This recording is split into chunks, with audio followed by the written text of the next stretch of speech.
When most people think of Greek food, they think of grilled meat, thick yogurt, stuffed grape leaves, seaside tavernas, and tables covered with dishes that seem rich, colorful, and abundant. But the food of ancient Greece, around 2,500 years ago, was something very different. For most people, it was simpler, harsher, and far more dependent on the land, the weather, and the limits of survival. This was a world where rocky hillsides and dry summers shaped every meal, where barley mattered more than luxury, where olive oil was not just flavor but wealth, and where meat was often less an everyday dinner than a rare event tied to sacrifice, status, or celebration. To understand ancient Greece, you have to understand what people ate when nobody was writing poetry about it. Not the idealized banquet alone, not the feast of myth, not the image of aristocrats reclining with wine cups in hand, but the ordinary meals that sustained farmers, sailors, laborers, soldiers, women running households, children growing up in crowded homes, and city dwellers who depended on markets for basic grain. Food was not separate from Greek civilization. It was built into its economy, its trade, its religion, its social hierarchy, and its idea of what it meant to live a disciplined or civilized life. Ancient Greece was never one unified food landscape. It was a patchwork of city-states, islands, valleys, coastal settlements, and colonies spread across the Mediterranean and Black Sea. But despite those regional differences, much of the Greek world rested on the same agricultural foundation: cereals, olives, and grapes. These were the great pillars of life. Grain became bread, porridge, and cakes. Olives became food, oil, and trade goods. Grapes became wine, one of the most important cultural products in Greek society. These were not simply ingredients. They were the structure beneath everyday existence. The reason had much to do with geography. Greece was beautiful, but beauty did not make farming easy. Much of the land was mountainous, thin-soiled, and difficult to cultivate. Rainfall could be unreliable. Large open plains suitable for major grain production were limited. That meant Greek communities had to adapt to what the Mediterranean environment could reliably support. Olives and vines did well in this world. So did hardy cereals, especially barley. Herd animals could survive in rough terrain more easily than large-scale cattle systems, which is one reason sheep and goats mattered so much. The landscape itself pushed the Greeks toward a cuisine of resilience rather than abundance. For many ordinary people, the most important food on the table was barley. Modern audiences often assume wheat dominated the ancient Mediterranean, but in Greece, barley was crucial because it was more dependable in difficult conditions. Barley could be turned into coarse bread, flat cakes, or a kind of porridge and mash that gave people the calories they needed to keep going. Wheat existed, and wheat bread often had greater prestige, but barley was the grain that matched the reality of much of Greek agriculture. If you could look into an average household rather than an elite feast, you would likely find grain at the center of daily life in one form or another.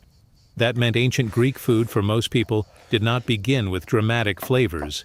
It began with necessity. A basic meal might revolve around bread, a little olive oil, olives themselves, perhaps some cheese, onions, figs, or pulses, and if one lived near the coast or had access to a market, fish. Honey might sweeten certain foods. Wine, usually diluted, might accompany the meal. But this was not a cuisine based on constant variety for the average person. It was repetitive in the way that pre-modern diets often were, deeply seasonal, practical, and tied to what could be stored, traded, or grown close to home. Olives were one of the great miracles of the Greek world. Olive trees could survive in poor soil where other crops struggled, and the fruit they produced was valuable in multiple ways. People ate olives directly, but the larger significance came from olive oil. Olive oil was used in cooking, in food preparation, in lighting, in athletic culture, in ritual contexts, and as an important commercial product. It carried calories, flavor, and value. In a society where food security could never be taken for granted, olive oil was both sustenance and economic power. It was one of the products that linked local households to wider trade networks across the Greek world. Wine held a similarly powerful place, though not in quite the same way. To modern readers, wine can sound like a luxury, but in ancient Greece it was also a daily staple of social life. Yet Greek wine culture followed its own rules. At the symposium and in many social settings, wine was normally mixed with water in a large vessel called a crater. Drinking unmixed wine was often associated with excess, lack of control, or barbarism. That tells us something important about Greek values. Wine was not only a beverage. It was a test of self-command, a marker of civilized behavior, and a centerpiece of male sociability, conversation, and ritualized leisure. If grain, olives, and wine formed the famous Mediterranean triad, the food that filled out the Greek diet came from gardens, hillsides, orchards, and storage jars. Pulses were especially important. Beans, lentils, and chickpeas were not glamorous foods, but they mattered enormously because they supplied nourishment without requiring the expense of meat. Alongside them came vegetables and wild greens, foods that could be grown domestically, foraged locally, or purchased cheaply. Figs were common and valuable, both fresh and dried. Nuts added richness when available. Honey served as the primary sweetener in a world without refined sugar. These were the foods that made everyday eating possible. This is one of the most important things to understand about ancient Greek food. For all the later romance attached to classical civilization, the everyday table was usually modest.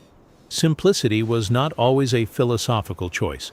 Often it was the product of agricultural limits, social inequality, and the simple fact that most people in the ancient world lived much closer to hunger than to abundance. Greek writers could praise moderation, frugality, and balance. But those values existed in a society where many people had no choice but to live close to the edge of scarcity. Cheese was another important part of the diet, especially in a landscape suited to sheep and goats. Herding fit the ecology of much of Greece better than cattle raising on a large scale, and dairy products gave people a valuable way to convert animal labor and pasture into everyday nourishment. Cheese could travel better than fresh milk, and in a world without refrigeration, that mattered. It added fat, protein, and flavor to otherwise plain meals. On many days, a small amount of cheese with bread, olives, and wine could mean the difference between a meal that merely sustained and one that felt complete. Fish and seafood added another layer, though not equally everywhere. Coastal communities and islands naturally had greater access to marine food, while inland regions depended more heavily on grain, legumes, and preserved goods. Across the Greek world, fish became important not only as food, but also as an item of trade. Some varieties were prized. Others were more ordinary. Fresh fish could be a sign of access, location, or money, while salted or preserved fish widened the reach of marine protein beyond the coast. Seafood mattered because it offered many Greeks something that large quantities of everyday meat did not: a more regular, if unevenly distributed, source of animal protein. That brings us to one of the biggest misconceptions about the ancient Greek table. Many people assume that because Greek culture celebrated warriors, athletic bodies, and heroic masculinity, meat must have dominated the diet. In reality, meat was often a luxury. It was not absent, and wealthy households could enjoy it more frequently, but for many ordinary people, meat was not the standard center of dinner in the modern sense. When animals were kept, they represented labor, wool, milk, and future value. Slaughtering them casually was expensive. As a result, meat often entered the diet in special contexts, especially during communal sacrifice and festival life. This gave meat a significance beyond simple nutrition. In ancient Greece, religious sacrifice could bring together the divine, the civic, and the culinary. Animals offered to the gods were not simply destroyed as waste. The sacrificial process often ended in shared consumption by the human community. Meat was distributed. People ate together. The event honored the gods, but it also reinforced bonds among the living. Scholars at the Center for Hellenic Studies note that in ancient Greece, meat was shared by humans and their gods on special occasions such as religious festivals. That means the rare pleasure of eating meat was often inseparable from public ritual, sacred obligation, and collective identity. So if you were an ordinary person in classical Greece, one of the moments when the diet might briefly expand beyond its usual limits was a festival. On such occasions, food could become a civic experience. The smell of roasting meat, the procession, the offerings, the assembled crowd, the blending of worship and appetite, all of that would have made feast days stand apart from the rhythm of more ordinary meals. This is one reason food in ancient Greece cannot be separated from religion. Sacrifice was not a side detail. It was one of the channels through which scarce luxury became socially shared and spiritually meaningful. Still, sacrifice did not erase inequality. The rich and the poor did not eat alike, even if they shared the same broad agricultural world. Elite households could afford greater variety, more refined bread, better wine, more fish, more imported goods, and more elaborate displays of abundance. Poorer people depended more consistently on coarse grain, pulses, olives, vegetables, and occasional additions rather than regular abundance. The line between those two worlds was not absolute, but it mattered. In ancient Greece, food could reveal class as clearly as clothing, housing, or political influence. A table told its own story about status. Athens offers a particularly revealing example of how food shaped political and economic life. The city's population could not always rely on local production alone, especially for grain. World History Encyclopedia notes that grain imports from places such as Egypt and the Black Sea were considered vital, and Athens even used special grain buyers to help secure wheat supplies. That fact is easy to overlook, but it says a great deal. One of the most celebrated cities in history, famous for philosophy, drama, and democracy, was also a city deeply concerned with feeding itself. Intellectual life rested on the far more basic question of whether the ships carrying grain would arrive. Trade, then, was not merely an economic convenience, it was a food system. Goods moved between city-states and across the sea. Cereals, wine, olives, figs, pulses, cheese, honey, and other necessities or semi-luxuries. Wine and olives were major exports. Grain was one of the crucial imports. This exchange linked distant communities, created dependencies, enriched merchants, and helped shape the practical reality of what people could eat. Even in the ancient world, diet was never purely local. Markets and shipping routes widened the menu, stabilized shortages, and gave powerful cities a reason to watch the sea as carefully as they watched the land. For the average household, though, the rhythm of eating remained grounded in domestic labor. Grain had to be stored, ground, kneaded, or boiled. Olives had to be preserved or processed. Vegetables had to be washed and prepared. Fuel had to be found. Water had to be brought in. Meals did not simply appear.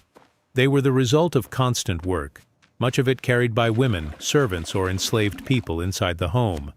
The famous public achievements of Greek civilization depended quietly on private labor in kitchens, courtyards, storage spaces, and hearths. Food history makes that invisible world easier to see. And those meals, when they happened, were often less theatrical than modern viewers might expect. A morning meal could be plain. A midday pause could be practical and quick. The evening meal carried the greatest weight, especially in households with the means to make it more substantial. But even then, the center of gravity for many families remained the same familiar staples: bread or barley preparations, olives, oil, legumes, cheese, vegetables, fruit, and wine.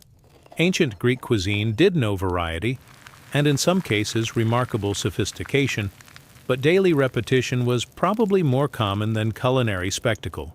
There was also a moral dimension to food. Greek thinkers often linked self-control in eating and drinking to broader ideas of character.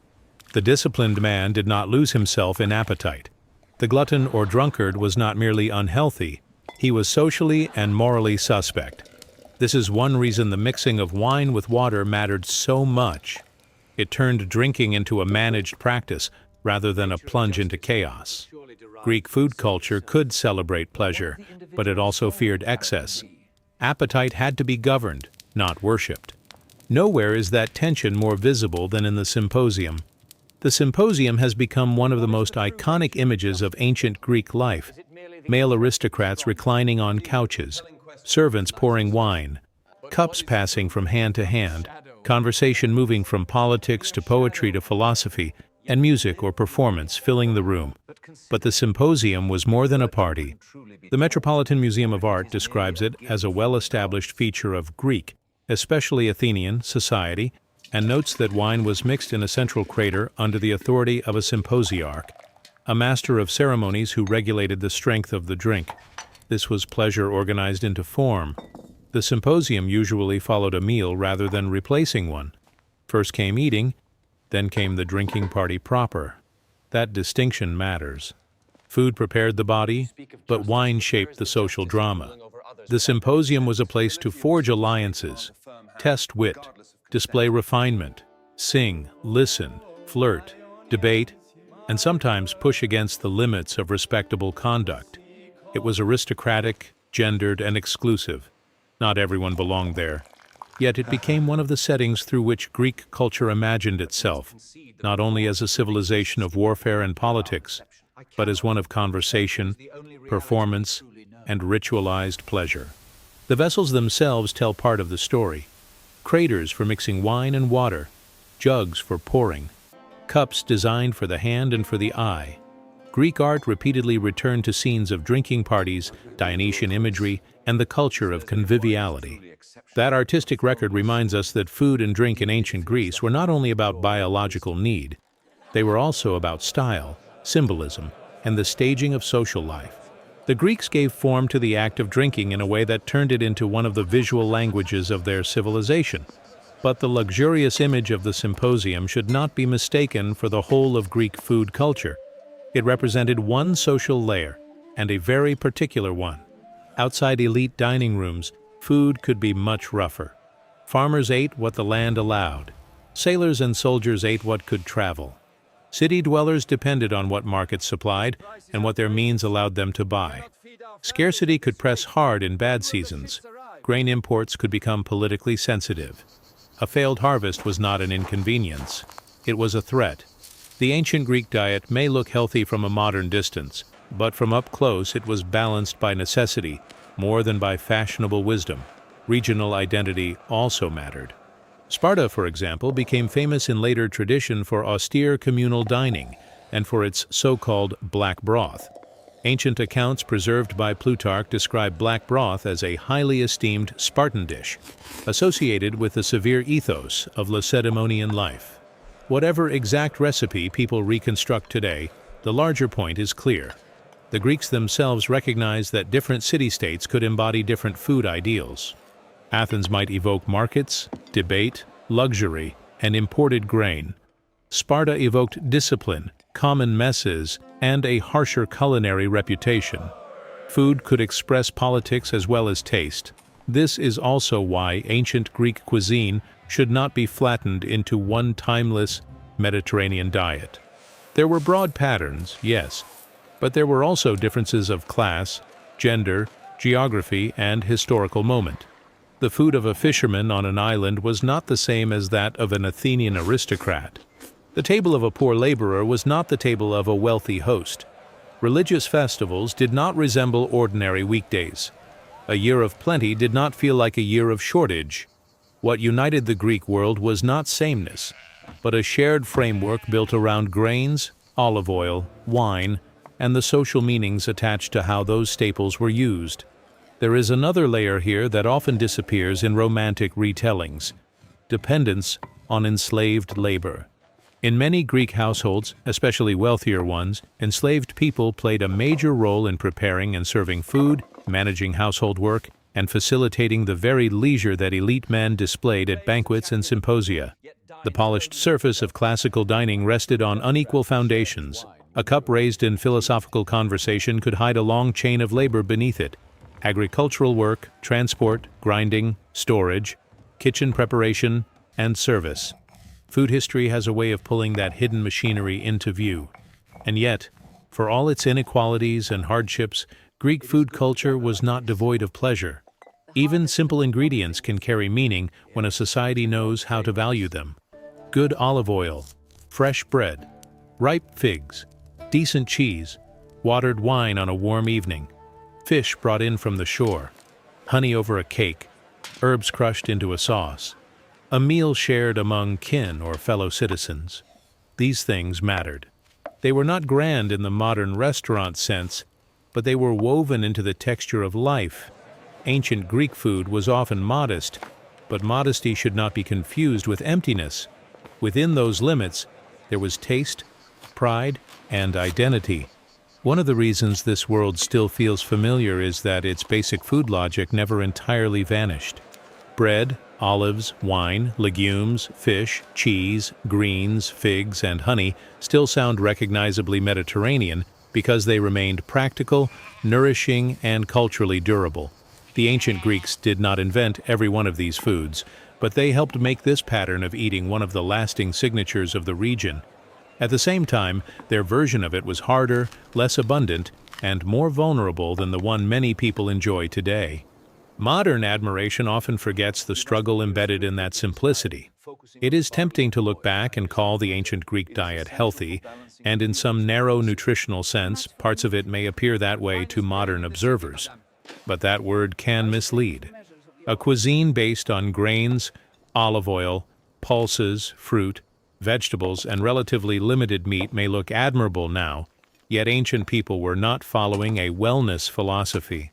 They were living inside the constraints of climate, labor, trade, and class. Their food could be elegant, but it could also be monotonous. It could be nourishing, but it could also be precarious. The distance between those two truths is where the real history lives. So what was food like in ancient Greece 2,500 years ago? It was not a table permanently loaded with delicacies. It was a civilization sustained by barley, bread, pulses, olives, oil, and wine. It was a world where cheese and fish often mattered more than meat, where sacrifice could turn religion into dinner, where trade ships carrying grain could affect the fate of cities, and where the symposium transformed drinking into a ritual of status, conversation, and self-display. It was practical, symbolic, unequal, local, and interconnected all at once. And perhaps that is the most revealing part of all. Ancient Greek food was never just about what filled the stomach. It told you what the land could bear. It told you who held power. It told you when the city was secure and when it was vulnerable. It told you whether the moment was ordinary or sacred. It told you whether you were eating to endure, to celebrate, or to display. In that sense, every loaf, every olive, every cup of mixed wine belonged to a much larger story, the story of how a civilization fed itself, imagined itself, and held itself together.